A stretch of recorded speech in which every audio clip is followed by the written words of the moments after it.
मुख्यमंत्री सिद्धरामय्या यांनी सादर केलेल्या 16व्या राज्य अर्थसंकल्पाकडून बेळगावच्या जनतेने मोठ्या अपेक्षा ठेवल्या होत्या, पण प्रत्यक्षात फक्त तुटपुंजे अनुदान मिळाले। बेळगाव शहरात रिंग रोड आणि उड्डाण पुलाच्या निर्मितीसाठी निधी मंजूर करण्यात आलेला नाही, तसेच सिंचन प्रकल्पासाठी कोणतीही विशेष तरतूद नसल्याने जिल्ह्यात नाराजी पसरली आहे।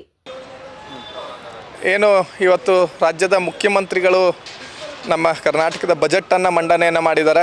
ಎಲ್ಲೋ ಒಂದು ಕಡೆ ಬೆಳಗಾವಿ ಮಟ್ಟಕ್ಕೆ ನೀರಸ ಬಜೆಟ್ ಅಂತಲೇ ಹೇಳಬೇಕಾಗುತ್ತೆ। ಯಾಕಂದರೆ ಇಡೀ ರಾಜ್ಯದೊಳಗೆ ದೊಡ್ಡ ಜಿಲ್ಲೆ, ರಾಜ್ಯದ ಎರಡನೇ ರಾಜಧಾನಿ ಅಂತ ಕರಿತೀರಿ, ಆದರೆ ಬೆಂಗಳೂರಿಗಿರುವಂಥ ಮಾನ್ಯತೆ ಬೆಳಗಾವಿಗೆ ಯಾಕಿಲ್ಲ ಅನ್ನೋಂಥದ್ದು ನಮ್ಮ ಪ್ರಶ್ನೆ। ಎಲ್ಲೋ ಒಂದು ಕಡೆ ಜಿಲ್ಲಾಧಿಕಾರಿ ಕಟ್ಟಡಕ್ಕೆ ಒಂದು ಸ್ವಲ್ಪ ಮೊತ್ತವನ್ನು ಇಟ್ಟು ಅಷ್ಟಕ್ಕೆ ಒಂದು ತೃಪ್ತಿಪಡಿಸುವಂಥ ಕೆಲಸ ರಾಜ್ಯ ಸರ್ಕಾರ ಮಾಡಿದೆ ಅಂತ ಹೇಳಬೇಕಾಗುತ್ತೆ। ಯಾಕಂದರೆ ಕೊಟ್ಟಿದ್ದಾರೆ, ವಿಶೇಷವಾಗಿ ಸೌದತ್ತಿಯ ಯಲ್ಲಮ್ಮನ ದೇವಸ್ಥಾನಕ್ಕೆ ಒಂದು ಹಣವನ್ನು ಕೊಟ್ಟಿದ್ದಾರೆ, ಮತ್ತು ಅದನ್ನು ಮತ್ತು ಅಥಣಿಯ ಕೃಷಿ ಕಾಲೇಜಿನ ಕೊಟ್ಟಿದ್ದಾರೆ, ಅದನ್ನು ಕೂಡ ನಾವು ಸ್ವಾಗತಿಸ್ತೀವಿ। ಆದರೆ ಯಾಕೋ ಒಂದು ದೊಡ್ಡ ಭೌಗೋಳಿಕವಾಗಿ ದೊಡ್ಡ ಜಿಲ್ಲೆ, 15 ತಾಲೂಕುಗಳನ್ನು 18 ವಿಧಾನಸಭಾ ಕ್ಷೇತ್ರಗಳನ್ನ ಒಳಗೊಂಡಿರುವಂಥ ಜಿಲ್ಲೆ, ಆದರೆ ಎರಡನೇ ರಾಜಧಾನಿ ಅಂತ ಕರಿತೀರಿ। ಇಲ್ಲಿ ಬೆಳಗಾವಿ ನಗರದೊಳಗಡೆ ಇಲ್ಲಿ ಭಾಳಷ್ಟು ವೇಗವಾಗಿ ನಗರ ಬೆಳೀತಾ ಇರೋದ್ರಿಂದ ದಿನನಿತ್ಯ ಕೂಡ ಸಂಚಾರ ದಟ್ಟಣೆ, ಅಪಘಾತಗಳ ಸಂಖ್ಯೆ ನೋಡಿದ್ರೆ ಹೆಚ್ಚಾಗ್ತದೆ। ಇಂಥ ಸಂದರ್ಭದಲ್ಲಿ ರಸ್ತೆಗಳ ಅಗಲೀಕರಣ, ರಿಂಗ್ ರಸ್ತೆ ಆಗಿರ್ಬೋದು, ಓವರ್ ಬ್ರಿಡ್ಜ್ಗಳಾಗಿರ್ಬೋದು, ಸಾಕಷ್ಟು ನಾವು ಬೇಡಿಕೆಯನ್ನು ಇಟ್ಟಿದ್ವಿ। ಆದರೆ ಬೆಳಗಾವಿ ನಗರದ ಸರ್ಕಾರಿ ಆಸ್ಪತ್ರೆ ಅಂದರೆ ಮಲ್ಟಿ ಸ್ಪೆಷಾಲಿಟಿ ಸೂಪರ್ ಆಸ್ಪತ್ರೆ ಮಾಡಿದಿರಿ, ಅಲ್ಲಿ ಕೂಡ ಸಾಕಷ್ಟು ಅದನ್ನು ಉದ್ಘಾಟನೆ ಮಾಡಿದಿರಿ, ಆದರೆ ಅಲ್ಲಿ ಒಂದು ಸಿಬ್ಬಂದಿಗಳ ಕೊರತೆ ಮತ್ತು ಅಲ್ಲಿಯ ಮೂಲಭೂತ ಸೌಕರ್ಯಗಳು ಸೌಲಭ್ಯಗಳ ಕೊರತೆ ಎದ್ದು ಕಾಣ್ತಾ ಇದೆ। ಹಾಗಾಗಿ ಗಡಿಭಾಗ ಆಗಿರೋದ್ರಿಂದ ವಿಶೇಷವಾಗಿ ರಾಜ್ಯೋತ್ಸವಕ್ಕೆ ಮೈಸೂರು ದಸರಾ ಮಾದರಿಯ ಮೆರವಣಿಗೆಗೆ ವಿಶೇಷವಾಗಿ ಅನುದಾನ ಕೊಡಬೇಕಂತ ಹೇಳಿ ಕರ್ನಾಟಕ ರಕ್ಷಣಾ ವೇದಿಕೆ ಕೇಳ್ಕೊಂಡಿತ್ತು। ಆದರೆ ಯಾವುದೇ ಕಾರಣಕ್ಕೂ ರಾಜ್ಯೋತ್ಸವಕ್ಕೂ ಕೂಡ ಸರ್ಕಾರದೊಳಗೆ ಏನು ಬಜೆಟ್ ಒಳಗೆ ಕೊಟ್ಟಿಲ್ಲ ಅನ್ನೋಂಥದ್ದು ಒಂದು ನೀರಸ ಆಗಿದೆ, ನಮಗೆಲ್ಲ ಬೇಸರ ಆಗಿದೆ। ಇನ್ನು ಮುಂದಾದರೂ ಬೆಳಗಾವಿಯ ಜಿಲ್ಲೆಯ ಜನಪ್ರತಿನಿಧಿಗಳು ರಾಜ್ಯದ ಸರ್ಕಾರ ಗಮನಕ್ಕೆ ತಂದು, ಮಾನ್ಯ ಮುಖ್ಯಮಂತ್ರಿಗಳ ಗಮನಕ್ಕೆ ತಂದು ಮುಂದಿನ ದಿನಮಾನಗಳಲ್ಲಾದರೂ ಬಜೆಟ್ ಒಳಗೆ ಬೆಳಗಾವಿ ಜಿಲ್ಲೆಗೆ ಒಂದು ವಿಶೇಷ ಬಜೆಟ್ ಕೊಡಬೇಕು ಅಂತೇಳಿ ನಾನು ಕೇಳ್ಕೊತಾ इದ್ದೀನಿ। फाउंड्री आणि लघु उद्योगांच्या विस्तारासाठी बेळगाव तालुक्यातील वंटमुरी येथे 4000 एकर शासकीय जमीन आणि कित्तूर औद्योगिक क्षेत्रासाठी 900 एकर जमीन निश्चित करण्यात आली होती, पण वंटमुरीतील जमीन सध्या न्यायालयीन वादात अडकली आहे। त्याचप्रमाणे निपाणी तालुक्यातील कणगला येथे 500 एकर जमीन संपादित करून अधिसूचना काढण्यात आली, मात्र त्याचा पुढील विकास होणं बाकी आहे। भूसंपादनासाठी केआयडीबीला जास्त अनुदान देण्याची उद्योगपतींची अपेक्षा होती, मात्र बजेटमध्ये त्याकडे दुर्लक्ष करण्यात आलंय। ಯಾಕಂತಂದರೆ ಇವತ್ತಿನ ಕರ್ನಾಟಕದ ಬಜೆಟನ್ನು ನಾನು ನೋಡಿದ್ನಿ, ಕರ್ನಾಟಕದಲ್ಲಿ ಕೇಂದ್ರ ಸರ್ಕಾರದ ಹಿಂದಿನ ಬಜೆಟ್ ಆಗಲಿ, ಯಾವ ಆಯವ್ಯಯ ಪಟ್ಟಿ ಬಹುಸಂಖ್ಯಾತರ ಸಮಸ್ಯೆಗಳನ್ನು, ಆರ್ಥಿಕ ಸಮಸ್ಯೆಗಳನ್ನು ಕೆಳಮಟ್ಟದಿಂದ ಅಭ್ಯಾಸ ಮಾಡಿ ಅದಕ್ಕೆ ಪರಿಹಾರ ಕಂಡಿರೋದಿಲ್ವೋ ಅದರ ಹುಚ್ಚರ ಪರಿವಾಟಿಕೆ ಅಂತ ಹೇಳಬೇಕಾಗ್ತದೆ। ನಾನು ಮಾನ್ಯ ಮುಖ್ಯಮಂತ್ರಿಯವರು 16ನೇ ಸಾರಿ ಬಜೆಟನ್ನು ಮಂಡಿಸಿದ್ದಾರೆ। ಇಲ್ಲಿ ರೈತ ಸಾಲದಲ್ಲಿ ಸಾಯ್ತಾ ಇದ್ದಾನೆ, ಇನ್ನೂ ಸ್ವಾಮಿನಾಥನ್ ಆಯೋಗದ ವರದಿ ಜಾರಿಗಿಲ್ಲ, ಮತ್ತು ಉತ್ತರ ಕರ್ನಾಟಕದ ಭಾಗದ ನಂಜುಂಡಪ್ಪದ ವರದಿ ಏನು ಜಾರಿಗೆ ಆಗಬೇಕಿತ್ತು, ಯಾವ್ಯಾವ ಅಂಶದಲ್ಲಿ ನೀರಾವರಿಯ ಯೋಜನೆಗಳ ಸಮೇತವಾಗಿ ಆಗಬೇಕಿತ್ತು, ಅದಕ್ಕೆ ಒತ್ತು ಕೊಟ್ಟಿಲ್ಲ। ರೈತನಿಗೊಂದು ಅವನ ಬೆವರಿಗೆ ಒಂದು ಮಾನದಂಡ ಹಿಡಿದಿಲ್ಲ ಅಂತಂದರೆ ಇದು ಏನು ರೀ, ಆಯವ್ಯಯ ಪಟ್ಟಿನೋ ಇದು ಹುಚ್ಚರ ಪರಿಚಿನೋ ಅಂತ ಕೇಳಬೇಕಾಗ್ತದೆ। ಇದು ಅಕ್ಷರಶಃ ನಾವಿವತ್ತು ನೊಂದಿ ಹೇಳಬಾರ್ದನ್ನು ಹೇಳ್ತಾ ಇದ್ದೇನೆ। ಈ ಭಾಗಕ್ಕೆ ಅನ್ಯಾಯ ಆಗಿದೆ, ಎರಡು ಮಾತಿಲ್ಲ, ಅದು ರೈತರಿಗಂತೂ ಮಹಾ ಅನ್ಯಾಯ ಆಗಿದೆ। ಇವ್ರಿಗೇನು ದಾಡಿ ಆಗಿದೆ ರೀ, ನೀವು ಯಾವುದೋ ಸ್ಕೀಮ್ ಮಾಡ್ತೀರಿ, ಇದು ಇಲೆಕ್ಷನ್ ಪ್ರಚಾರ ಸಲುವಾಗಿ ಪ್ರಜಾಪ್ರಭುತ್ವವನ್ನು ಹಾಳುಗೆಡುವಂಥ ಜನರಿಗೆ ಆಮಿಷ ಕೊಟ್ಟು ಅವರ ಸಂಪೂರ್ಣ ದೂರದೃಷ್ಟಿ ಇಲ್ಲದೆ ಅವರನ್ನು ಹಾಳು ಮಾಡುವಂಥ ವ್ಯವಸ್ಥೆಯನ್ನು ತಂದಿಟ್ಟಿದ್ರಿ। ರೈತರು ಇವತ್ತು ಏನು ಕೇಳ್ತಾ ಇದ್ದಾನೆ, ನನಗೆ ಹಸಿರು ಕ್ರಾಂತಿಯಿಂದ ಹಾನಿಯಾಗಿದೆ, ನನ್ನ ಸಾಲ ಒಂದು ಸಾರಿ ಮನ್ನಾ ಆಗಬೇಕು, ನಾನು ಬೆಳೆದಂಥ ಬೆಳೆಗೆ ಯೋಗ್ಯ ಮಾನದಂಡವನ್ನು ಕೊಡಬೇಕು।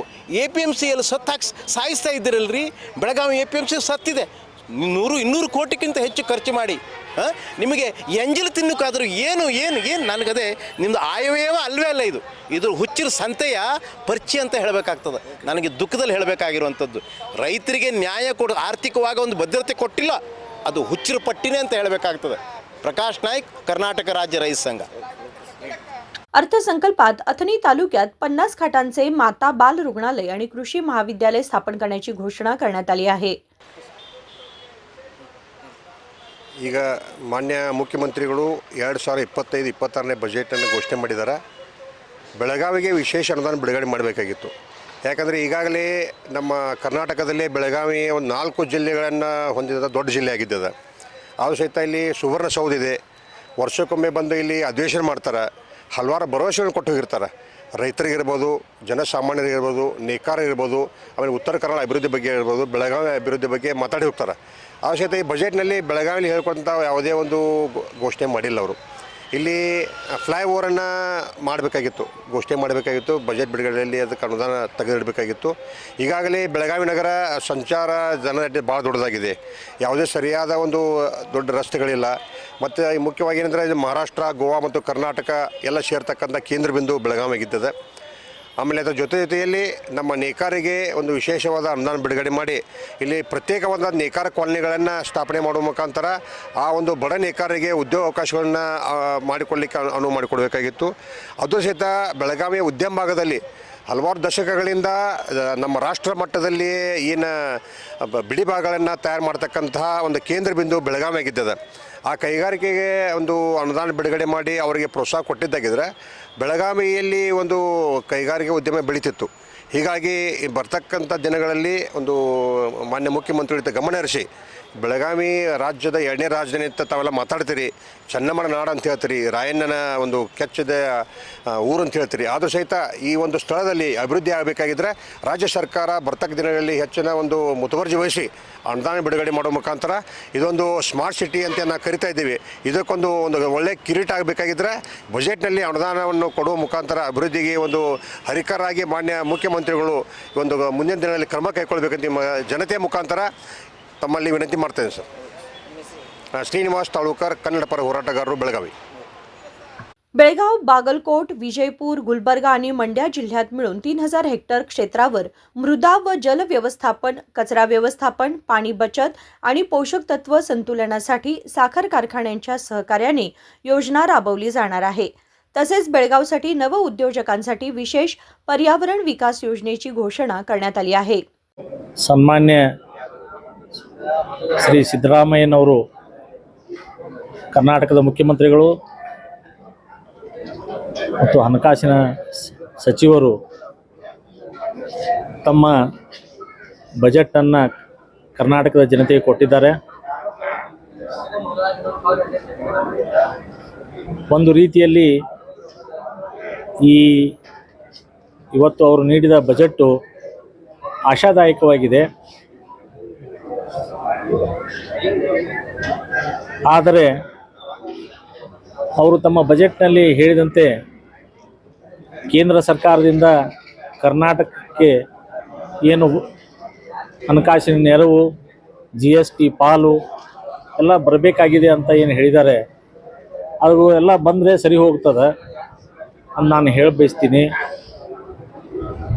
ಉತ್ತರ ಕರ್ನಾಟಕಕ್ಕೆ ಇನ್ನೂ ಹೆಚ್ಚಿನ ಆದ್ಯತೆಯನ್ನು ಅವರು ಕೊಡ್ತಾರಂತ ನಾನು ನಂಬಿದ್ದೀನಿ.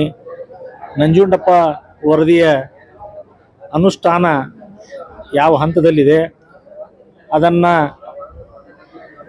ನಿಜವಾಗಿಯೂ ಅನುಷ್ಠಾನ ಮಾಡಲು ಇರುವ ಅಡಚಣೆಗಳೇನು ಮತ್ತು ಉತ್ತರ ಕರ್ನಾಟಕ. विनोद कोलकार, KMM मराठी, बेळगाव.